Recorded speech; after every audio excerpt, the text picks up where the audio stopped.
Wow!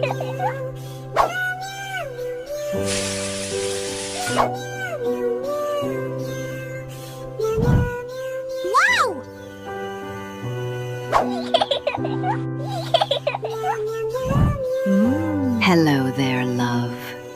Hi! Who are you? What a beautiful hair you have. If you need anything, just tell me. Anything.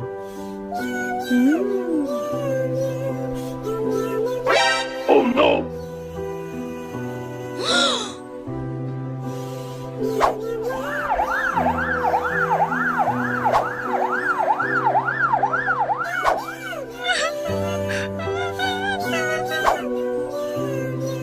We have some bad news.